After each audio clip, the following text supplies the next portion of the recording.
Social মিডিয়াকে ধন্যবাদ দিচ্ছি যে আমাদের ডাকায় আজকে সবাই উপস্থিত হয়েছেন। আজকে বিশেষ করে আপনাদের ডাকা যে একটা সোশ্যাল মিডিয়ায় আমি একটা বিজেপির যে মালা গ্রহণ করে বা সাজিয়ে গুজিয়ে আমাকে দেখানো হচ্ছে, সে কামাল লাভলি সোশ্যাল মিডিয়ায়। সেটার সঙ্গে সঙ্গে কামাল সাহেবের সঙ্গে আমি কথা করে উনি একটা কমপ্লেন করেছে সাইবার ক্যাম্পে, কারণ আমি বাড়িতে ছিলাম না। তার সাথে সাথে সেটা কমপ্লেন করা হয়েছে এবং আমি নিজেই ওখান থেকে সাইবার ক্যাম্পে আমি কল করেছি। অভিযোগটা উনি নিয়েছে। তারপরে বলেছে যে 2-4 দিনের মধ্যে সেই আইডিটাকে বন্ধ করা হবে। আমার উদ্দেশ্য এইটাই যে একটা সোশ্যাল মিডিয়ায় আমার ছবি ভাইরাল হচ্ছে একটা বিজেপির পোস্ট নিয়ে। সেই ক্ষেত্রে আমি দেখলাম কিছু মিডিয়ার মাধ্যমে যে বর্তমান আমাদের বিধায়ক হামিদুর রহমান সাহেব, সে নাকি আমার নামে বা আমার নিয়ে কিছু আলোচনা করছে যে ও নাকি বিজেপির মালার জন্য দাঁড়িয়ে আছে। তো ওনাকে আমি এটুকুই বলবো, ওনাকে এটুকু বলাটা উচিত ছিল যে কে বা কারা করছে তার বিরুদ্ধে আইনি ব্যবস্থা হবে।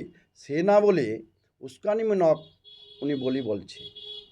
তো এটা ওনার বলা, তার মানে কি উস্কানি দিচ্ছে আমাকে যে আমি বিজেপিতে চলে যাই।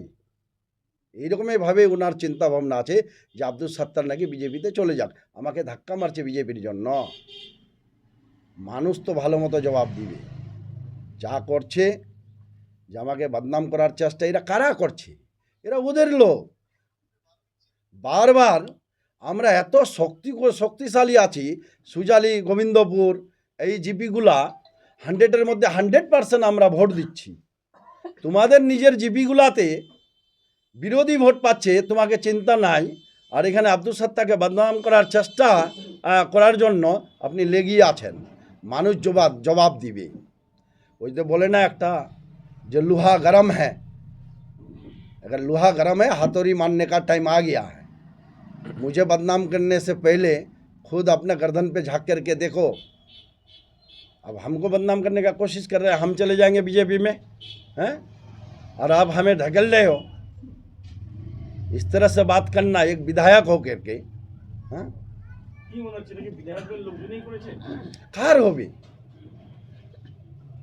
কার হবে আর এই ধরনের কথাবার্তা যদি করে তাকে শাসন না করে, মিডিয়ার মাধ্যমে ও বলে না, এটা কথা বলতে উচিত ছিল যে কে বা কারা করছে তাদের বিরুদ্ধে আইনি ব্যবস্থা হবে। যতক্ষণ পর্যন্ত সাত্তার প্রেস মিট করে বলবে না যে ভাই বিজেপিতে চলে গেল বা হুমায়ুনের দলে চলে গেল, কংগ্রেসে চলে গেল, সিপিএমের দলে চলে গেল, আমি কোনোদিন বলেছি?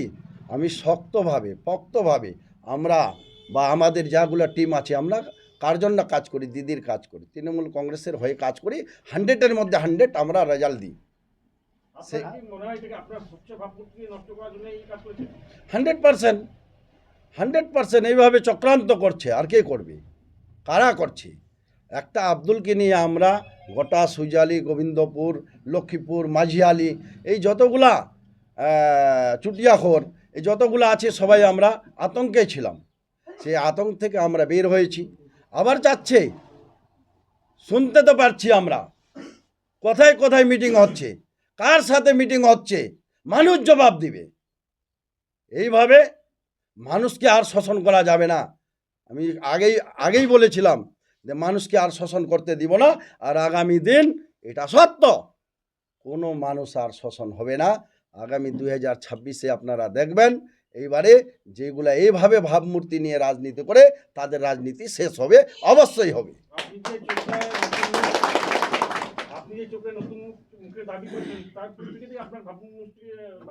অবশ্যই। আমি তো দেখেন, আমি তো বলেছি, আমি তো বিধায়ক সাহেবকে আমরা তো বলেছি 4-4-এর বিধায়ক হয়ে গেছে।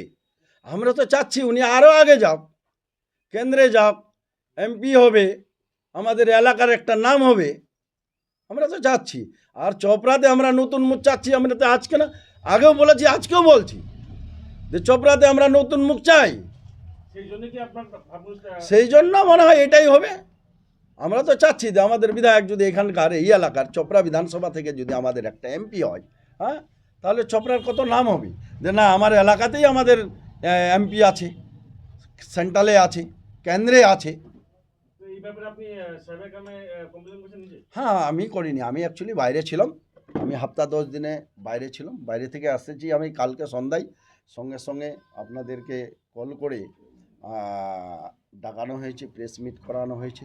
কামাল সাহেবকে আমি সঙ্গে সঙ্গে বলেছি, ইনি সঙ্গে সঙ্গে কমপ্লেনটা করে দিয়েছে। এখন পরবর্তী পদক্ষেপ কি হবে আপনার? দেখেন, আজকে আমাদের একটা তেহবার আছে, এই তেহবারটা সবাই শান্তিপূর্ণ হিসাবে আমরা মানাই। তারপরে কালকে আমরা কামাল সাহেব, আমি, জিয়াউল সাহেব প্রধান বা যেগুলো সংগঠনের লোক আছে, আমরা সবাই কালকে সাইবার ক্যাম্পে যাব, গিয়ে আবার নতুন করে আরও কমপ্লেন করবো যতক্ষণ পর্যন্ত এই যে ফটোটা যে ভাইরাল করছি, হ্যাঁ, তাকে পুলিশ বা প্রশাসন তাকে যেন অ্যারেস্ট করে। সামনে তো 26 বিধানসভা হবে, চোপড়ায় যদি হামিদুর রহমান সাহেব টিকিট পায় তাহলে আপনাদের ভূমিকা কি হবে? দেখেন, আমরা তো চাচ্ছি যে নতুন মুখের জন্য, তারপরে কি হবে না হবে মানুষ বলবে। আমরা তো দেখেন, আমরা তো কাজ করছি, আমরা তো মাঠে কাজ করছি, আপনারা তো দেখছেন যে সুজালি কত শক্তিশালী। এখন দল কি করে, দলের উপরে আমাদের একটাই দাবি আছে যে নতুন মুখ হলে ভালো হবে, আর যে বর্তমান বিধায়ক আছে তাকে আরও এগিয়ে যাক, সেন্ট্রালে যাক, এটাই তো আমাদের দাবি। সুজালি এবং গোবিন্দপুর এলাকায় কি বিধায়ককে দেখা যায়? না না, লাপাতা আছে সুজালি এবং গোবিন্দপুর। হ্যাঁ, সুজালি এবং গোবিন্দপুর প্রায় 2003-এ গত লোকসভা ইলেকশন ওই সময় এসেছিল, তারপরে তো আসেনি।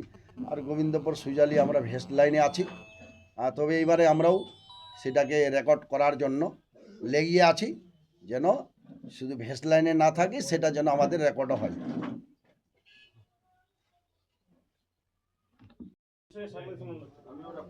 সাংবাদিক সম্মেলন আমাদের অঞ্চল প্রেসিডেন্ট ডেকেছে। ডাকার উদ্দেশ্য হচ্ছে একটা ফেক নিউজ সোশ্যাল আইডিতে, মানে আমার আইডি নাম দিয়ে একটা ফেক করা হচ্ছে, সাত্তারকে মানে অপমান করা হচ্ছে। সে কখনো সাত্তারের আইডি দিয়ে আমাকে অপমান করা হয়, কাউকে ওরা হয়। এই ফেক আইডির বিরুদ্ধে আমরা বারবার সাইবার ক্রাইমে কমপ্লেন করেছি। যখন আমরা দেখলাম যে 23 তারিখে আবার একটা সেইভাবে সাত্তারের একটা ভালো ছবিকে নষ্ট করতে চাইছে রাজনীতি আসায় কিছু মানুষ ভ্যাকার আইডি করে, 23 তারিখে সেই ছবিটা ছড়া হয়েছিল। আমি 24 তারিখে সঙ্গে সঙ্গে সাইবার ক্রাইমে ওটা কমপ্লেন করি। সেই পরিপ্রেক্ষিতে আজকে আমরা ডাকা হয়েছে। আপনারা জানেন, আমরা 23 তারিখে যখনই একটা ছবি ভাইরাল হয়, সেই পরিপ্রেক্ষিতে আমি 24 তারিখে একটা কমপ্লেন করেছি সাইবার। এবার এটা না শুধু কি দেখানো হয়েছিল, ওখানে দেখানো হয়েছিল 7 তারিখে বিজেপির ফ্ল্যাগ ট্যালাগ দিয়ে একটা নোংরা ওনার আর কি, যে কাজটা করা যারাই করছে তাদের পক্ষে আইনি যেন ব্যবস্থা নেয়। সে কেন করবে, কারো আইডি অন্যায়ভাবে অপব্যবহার কেন করবে, কে বা কারা করছে, এটা শুধু একবারে নয়, বারবার হয়েছে। আমার 3টা কমপ্লেন আমি নিজে করেছি, সাত্তার সাহেবও কয়েকবার কমপ্লেন করেছেন। তাহলে কিছু মানুষ আছে সাত্তার সাহেবের ছবি বা আমাদের ছবি আর সুজালিতে একটা মত পার্থক্য করার চেষ্টা করছে। যারা এটা করছে তাদের বিরুদ্ধে কঠোর ব্যবস্থা যেন না হয়। আমরা আগামী কালকে সাইবার ক্রাইমে যাব। আমরা সাইবার ক্রাইমে বলবো এবার আপনি তথ্য দিয়ে কারা করছে তার নাম, তার অ্যাড্রেস, তার মোবাইল নম্বর দিয়ে করুন, আমরা এইবার এফআইআর করতে বাধ্য থাকবো। কারা করতে পারে এইরকম, মানে না, আমাদের কাছে সেই নাম আসেনি, আমরা সন্দেহভাজনও করছি। যারা আমাদের অপরপক্ষ আছে, যারা সুজালিকে শান্তিতে রাখতে চায় না, সুজালির উন্নয়ন করতে চায় না, তৃণমূল কংগ্রেস করতে চায় না, তারাই এই কাজটা করছে। তাই আমরা সাইবার ক্রাইমে তাদের তথ্য চাইছি যে বারবার এইগুলো কেন করছে। আপনার কিছুদিনের মধ্যে সেই আইডিটা বন্ধ হয়ে যায়, আবার খোলা হয়। এই জন্য আজকে এই প্রেস কনফারেন্সটা ডাকা হয়েছে। কোন আইডি থেকে করা হয়েছে?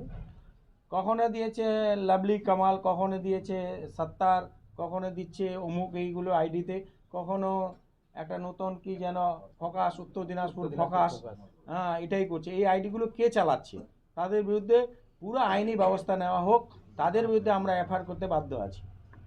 ক্রাইম ব্রাঞ্চে জানিয়েছেন? হ্যাঁ, জানিয়েছি। কপি আপনাদের দেখালাম, ওরা বলছে ঠিক আছে আমরা আইডি বন্ধ করে দিচ্ছি। আমরা বলছি আইডি বন্ধ করলে হবে না, তার তথ্য এটা কে চালায়, কেমন করে চালায়, আমাদের তৃণমূলকে নোংরা করার জন্য একটা চেষ্টা করছে, তৃণমূলকে বদনামি ফেলার জন্য একটা চেষ্টা করছে, তার জন্য আমরা এই সাংবাদিক সম্মেলন ডেকেছি।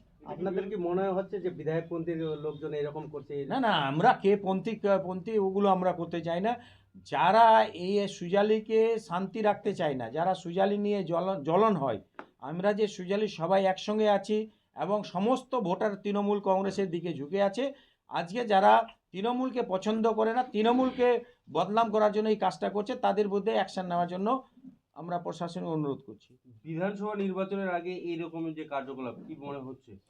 এটা যারা করছে তাদের ভালো হচ্ছে না, দলের আমাদের ক্ষতি করার চেষ্টা করছে, কিন্তু দল ক্ষতি হবে না। দল তৃণমূল কংগ্রেস চতুর্বারের জন্য মুখ্যমন্ত্রী মমতা বন্দ্যোপাধ্যায় হবে।